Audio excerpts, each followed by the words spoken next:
और वो ये है कि नंबर सबका आएगा।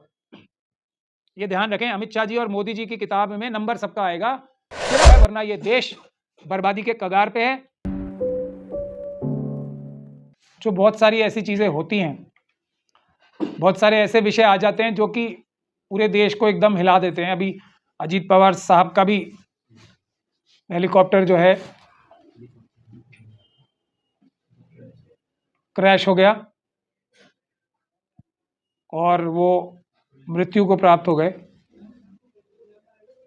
और बहुत सारे ऐसे विषय जो होते हैं उसके बारे में आज के टाइम में कोई, जिसको कहते हैं निष्कर्ष तक नहीं पहुंच पाता है, कोई भी हवा में रह जाते हैं, सवाल रह जाते हैं, क्वेश्चंस रह जाते हैं, शंकाएं रह जाती हैं और फिर मामला रफा दफा हो जाता है। इसी दौरान ये यूजीसी का भी विषय बहुत तेजी से उठा। अब दो तरह की सोच जो है वो एक ही है कि मोदी जी और अमित शाह जी जब से इस देश के पटल पर बड़ी मुखरता से आए हैं, दो तरह की सोच बनती जा रही है इस देश में। और पहली सोच ये है कि ये लोग बहुत पॉपुलर हैं, ये लोग बहुत समझदार हैं, ये किसी भी साइंटिस्ट से, किसी भी वैज्ञानिक से, किसी भी ब्यूरोक्रेट से, किसी भी पॉलिटिशियन से ज्यादा होशियार और समझदार हैं और ये सफलताओं को ही प्राप्त करते जा रहे हैं अपनी सामर्थ्य के बल पे और अपनी कैपेबिलिटीज के बल पे। एक सोच ये है। एक और भी सोच है जो ये कहती है कि ये दोनों व्यक्ति जो हैं ये बिल्कुल ही नासमझ हैं और इनको किसी भी विषय के बारे में, दुनिया के किसी भी विषय के बारे में कोई भी समझ ही नहीं। अब पहला सोच ये कहती है कि ये देश के लिए बहुत काम कर रहे हैं। दूसरी ये सोच कहती है कि सिर्फ अपने लिए काम कर रहे हैं, अडानी अंबानी और यूसुफ लुलू को जैसे लोगों को पूरा देश लूट कर दे देना चाहते हैं।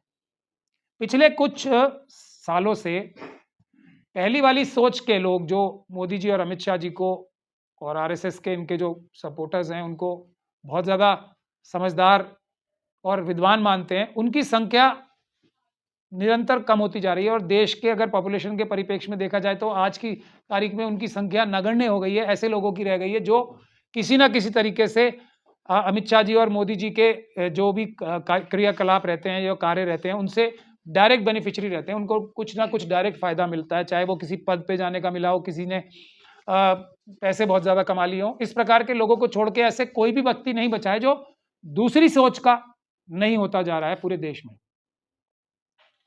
जो ये मानती है कि मोदी जी और अमित शाह जी को किसी भी विषय के बारे में कोई भी चीज नहीं पता, सिर्फ एक ही चीज आती है उन्हें कि अडानी अंबानी यूसुफ लुलू जैसे लोगों के साथ मिलकर पूरे देश को लूट लिया जाए। और इसके लिए किसी भी हद तक जाने के लिए वो तैयार हैं और उनको किसी भी भारत के नागरिक की किसी भी सोच से, किसी भी विचार से कोई फर्क ही नहीं पड़ता है। उनको चुनाव ऐसे तरीकों से जीतना है जो कि जायज नहीं कहे जा सकते। ऐसे लोगों की संख्या बहुत तेजी से बढ़ती जा रही है। लेकिन मोदी जी और अमित शाह जी को और उनके आरएसएस के जो सपोर्टर्स हैं उनको कोई फर्क ही नहीं पड़ता।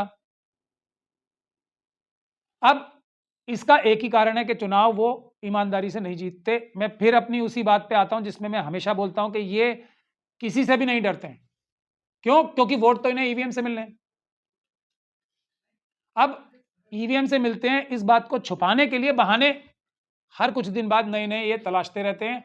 अभी बंगाल का इलेक्शन आ रहा है तो कोई ना कोई बहाने तलाशे जाएंगे। ये जो 13 जनवरी को यूजीसी का रेगुलेशन लाया गया था,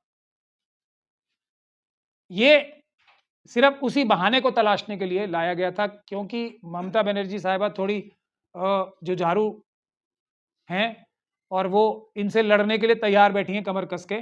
तो कोई ना कोई ऐसा बहाना तो लाना था जिससे ये कहा जा सके कि हम ईवीएम से नहीं, हम तो जनता ने हमें वोट दे दी क्योंकि हमने समाज में इतनी ये लड़ाई सी क्रिएट करा दी। इसके अलावा इनका कोई भी मकसद मुझे तो नहीं समझ में आता इस यूजीसी के नोटिफिकेशन से। और मैं ये क्यों कह रहा हूं?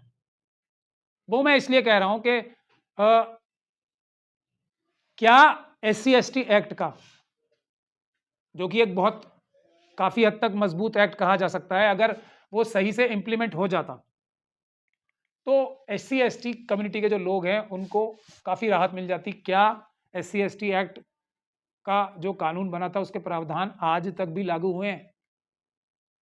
मुझे नहीं लगता उसका कोई भी फायदा, इतना सा भी फायदा schedule caste schedule tribe community को उनकी हिफाजत करने के लिए, उनकी प्रोटेक्शन में कुछ भी फायदा हुआ है। क्यों? क्योंकि वो अमल में ही नहीं आता।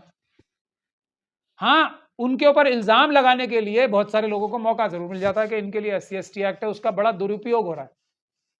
मैं इस रेगुलेशन को उसके अलावा कुछ भी नहीं समझता, क्योंकि मैं बाबा साहब डॉक्टर भीमराव अंबेडकर को बहुत इज्जत करता हूं उनकी।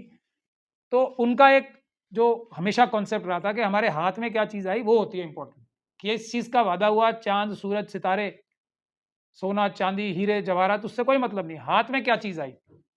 इस कानून से मैं सभी लोगों से ये हाथ दिल पे हाथ रख के पूछना चाहता हूं, इस कानून से किसी भी जो इसमें सो कॉल्ड टारगेट ग्रुप बताए जा रहे हैं, हालांकि चीफ जस्टिस साहब ने कहा है कि ये बहुत ज्यादा, ये लैंग्वेज है जस्टिस सूर्यकांत की जो उन्होंने इसे स्टे करते हुए बोली है, there is complete vagueness capable of misuse, यानी कि ये पूरी तरीके से वेग है, मतलब इसकी सर और पैर का पता ही नहीं है और इसका दुरुपयोग हो सकता है।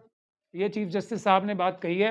और तुषार मेहता साहब जो हमारे देश के 2 नंबर के सबसे बड़े लॉ अधिकारी हैं, वो इस बात का कोई भी जवाब नहीं दे पाए, या नहीं दे पाए या देना नहीं चाहते थे। क्योंकि ऐसा भी तो हो सकता है कि सरकार ने ही बोला ये वाला केस आपको जान के हारना है, ऐसा भी होता रहता है वैसे बड़े बड़े शहरों में, वरना कुछ तो मजबूत बहस करते।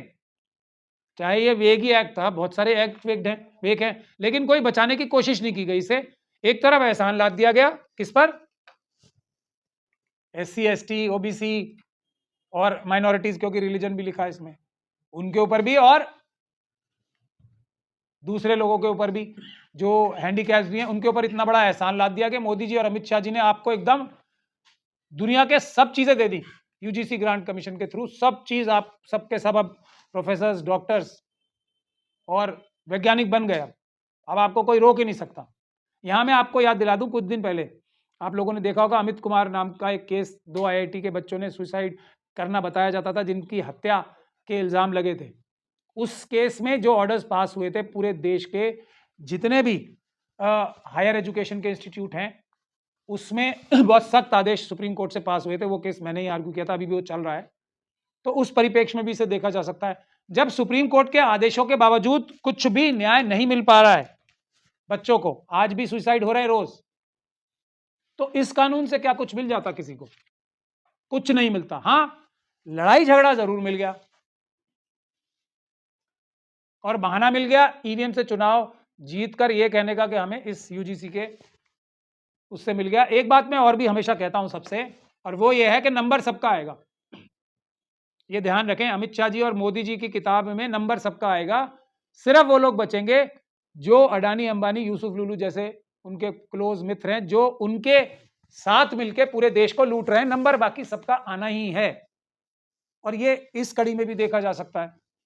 अब लोग चिल्ला रहे हैं कि हमारा नंबर कैसे आ गया, नंबर तो सबका ही आना है देर सवेर, क्योंकि सबसे लूट के अडानी अंबानी यूसुफ लुलू को ही तो देना है पूरा देश, और उनके थ्रू अपने आप देश को बेचकर बर्बाद करना है। आप कम से कम अब जो लोग भी इस देश के प्रति इतनी सी भी वफादारी रखते हैं, मोदी जी, अमित शाह जी और अडानी अंबानी यूसुफ लुलू जैसे लोगों को जेल भिजवाने का काम करें। और जो लोग भी पिछले 10 सालों में, 11 सालों में जमीन से लेकर आसमान तक पहुंच गए पैसे कमाने में नहीं, चुराने में, उन लोगों को सबको चिन्हित करके उनको बेनकाब करने का काम करने का वक्त आ गया है, वरना ये देश बर्बादी के कगार पे है।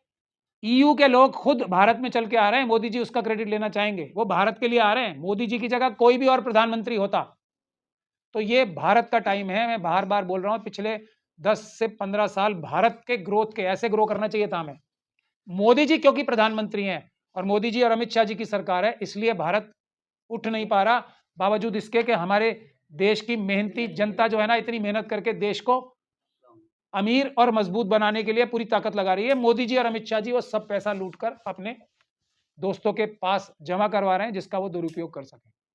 तो अब समय आ गया है, कम से कम सबसे पहला काम यही होना चाहिए कि ये दोनों और इनके साथ वो सब जो इस देश को लूट रहे हैं, उनको बेनकाब करके जेलों में भिजवाने का काम इस देश की आम नागरिक को करना शुरू करना चाहिए। वरना आने वाले समय में बंगाल आ रहा है, मैं बता रहा हूं, बंगाल जो है, बार बार बता रहा हूं मैं, बंगाल ये बीजेपी और आरएसएस जीतने वाली है ईवीएम के माध्यम से। वैसे उनकी 10 भी सीटें नहीं आनी। तो मुझे आज की इस वार्ता में यही आप लोगों से गुजारिश करने के लिए, आप लोग आए हैं तो मैं, क्योंकि यूजीसी का इतना इंपॉर्टेंट टॉपिक था, आप लोग सब आए, उसके लिए मैं आपका धन्यवाद भी करता हूं। और आप लोगों ने मेरी राय जानने के लिए इतनी कोशिश भी की, उसका भी मैं धन्यवाद